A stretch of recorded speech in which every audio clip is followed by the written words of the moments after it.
जी friends, आप देख रहे हैं यूट्यूब चैनल वॉइस ऑफ ज्ञानी और मैं सफदर खान ज्ञानी। अच्छा फ्रेंड्स, लेबोरेटरी का एक बड़ा इंपॉर्टेंट इंस्ट्रूमेंट है काल फिशर। उससे रिलेटेड दो बड़े इंपॉर्टेंट क्वेश्चन सामने आ रहे थे। आज इस वीडियो में वही डिस्कस करूंगा। ट्रबल शूटिंग है बहुत इंपॉर्टेंट चीज़ है, ये आपसे लोग इंटरव्यू में पूछ लेते हैं, इसलिए वीडियो आप देख लीजिएगा। आपको आसानी होगी लेबोरेटरी में आप काम करें तो आपका कंसेप्ट मिलेगा। क्वेश्चन नंबर ये था कि जो काल फिशर का जो इंस्ट्रूमेंट है, इस पे हम मीडियम के अंदर जो मिथेनॉल यूज़ करते हैं, क्या उसकी जगह हम एसीटोन ले सकते हैं? जो एसीटोन है, कीटोन, इन दोनों में क्या फ़र्क है? अगर हम इन दोनों की मिथेनॉल की जगह ये ले लें तो क्या फ़र्क पड़ता है, ये डिस्कस करूँगा। और दूसरा कि हम के एफ की जो स्टैंडर्डाइजेशन करते हैं उस पे हम एज अ वाटर को भी क्यों ले रहे होते हैं? क्योंकि के एफ का रीजेंट का डाइसोडियम टाइट्रेट अलग आता है स्टैंडर्डाइजेशन के लिए, वो अलग है, लेकिन रूटीन स्टैंडर्डाइजेशन के लिए आप वाटर को भी एज अ स्टैंडर्डाइजेशन के लिए लेते हैं। तो इसकी क्या वजह, हम वाटर ही क्यों लेते हैं? तो आज इस दोनों चीज़ों को मैं दोनों क्यूरीज को क्लियर करता हूँ। वीडियो एंड तक देखिए, ये वो इंपॉर्टेंट क्वेश्चन है जो आप इंस्ट्रूमेंट यूज़ कर रहे होते हैं, लेकिन अक्सर लोग आपसे पूछ लेते हैं इसके पीछे रीज़न क्या है। तो मैं आपको ये क्लियर करता हूँ आज की इस वीडियो में। देखिए फ्रेंड्स, जो काल फिशर का रीजेंट है, इस पे जो आप मिथेनॉल मीडियम के अंदर ले रहे होते हैं, ये बहुत नेसेसरी है। इसका लेने का पहला रीज़न जो है मिथेनॉल आप क्यों ले रहे हैं, इसमें एक चीज़ और याद रखिएगा, जो मिथेनॉल है आपका वो भी नॉन एक्वस होना चाहिए। सही है, ड्राइड मिथेनॉल आप ये यूज़ करते हैं, रूटीन का मिथेनॉल यूज़ नहीं करते, जो आप अपनी रिएक्शंस के लिए, केमिकल टेस्ट के लिए, या आप जो HPLC यूज़ कर रहे हैं तो वो मिथेनॉल इसमें नहीं होता। इसका अलग से मिथेनॉल होता है, ड्राइड मिथेनॉल कहलाता है। इसकी वजह क्या है कि मिथेनॉल यूज़ करने की रीज़न ये है कि इसमें जो आपका रिएक्शन है मिथेनॉल का is very easy with your sample और एक्यूरेट है। यानी आपका रिएक्शन फास्ट होता है मिथेनॉल के अंदर, जो आपका सैंपल है, ठीक है, और वो एक्यूरेट होता है। समझ रही हो बात? यानी 1:1 का जो रेशियो है वो परफेक्ट रहता है। मिसाल के तौर पे इसमें हो क्या होता है, क्या नॉर्मली जिसका मिक्सचर है काल फिशर का, वो पायरिडीन है, आयोडीन है। अब तो कंपोजिशन थोड़ी उसकी चेंज होगी, पायरिडीन उस पर अब नहीं आता, तो उस पर 1 आयोडीन का मॉलिक्यूल जो है आपका 1 वाटर से जो रिएक्ट कर रहा था, 1:1 का जो रेशियो होता है वो परफेक्ट रहता है, एक्यूरेट रहता है। तो सिंपल ये, जब मिथेनॉल है उसमें आपका रिएक्शन फास्ट होता है और एक्यूरेटली परफॉर्म हो रहा होता है। इसीलिए on the basis of research ये मिथेनॉल रिकमेंडेड है।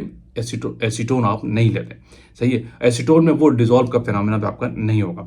और दूसरा ऐसे एक और रिलेटेड ये रीज़न है कि जो मिथेनॉल है, मोस्टली जो आपके कंपाउंड होते हैं फार्मास्यूटिकल इंडस्ट्री में आप यूज़ करते हैं, वो ईजी टू डिजोल्व होते हैं in methanol as compare to acetone. तो इसीलिए मिथेनॉल में जो 90% 80% आपके कंपाउंड वेरी इजी है डिजोल्व होने के लिए, तो इसीलिए एसीटोनाइट्राइल की जगह मिथेनॉल को रेकमेंडेड किया जाता है। ये बात हमेशा याद रखें। और दूसरा, जब रिएक्शन जो हो रहा होता है काल फिशर रीजन का, मिथेनॉल का और आपके सैंपल का, जो इसकी बेस पे इलेक्ट्रोमेरिक टाइट्रेशन है, उस रिएक्शन को ऑप्टिमम पॉइंट पे लाने के लिए पोलर लेवल पे उसको लाना जरूरी है, कीटोन एसीटोन। तो उस सेंस में मिथेनॉल का अल्कोहल जो है वो यूज़ किया जाता है, ताकि रिएक्शन जो है आपका एक ऑप्टिमम पॉइंट में एक्यूरेटली आए। ये 2-3 पॉइंट है जिसकी वजह से रिकमेंडेड है कि आप मिथेनॉल यूज़ करते हैं। एसीटोन आप यूज़ नहीं कर सकते, क्योंकि उसमें आपका कंपाउंड उस लिहाज से डिजोल्व नहीं होगा जैसे कि किसी मिथेनॉल में डिजोल्व होता है। इसी तरह रिएक्शन आपका एसीटोन में एक्यूरेट नहीं होगा एज कम्पेयर टू मिथेनॉल में। अगर आप एसीटोन लेंगे, आपका रिएक्शन मैकेनिज्म कुछ और हो जाएगा। जो रिएक्शन कैलकुलेशन है, इक्वेशन है, जो इस रिएक्शन की इक्वेशन है, इलेक्ट्रोमैग्नेटिक टाइट्रेशन है, वो बिल्कुल चेंज हो जाएगी। तो मे भी आपका रिजल्ट इफेक्ट हो जाए। एक तो डिजोल्व कंपाउंड आपका ठीक से नहीं होगा, दूसरा आपका रिजल्ट ही कुछ हो रहा है, वो रिएक्शन ही चेंज हो जाएगा। इसीलिए टोटली बेस करता है रिएक्शन। तो on the basis of research activities methanol, dried methanol he recommended है टाइट्रेशन के लिए। काल फिशर के अंदर एसीटोन आप नहीं लेते, ये इन रीजन की बेस पे।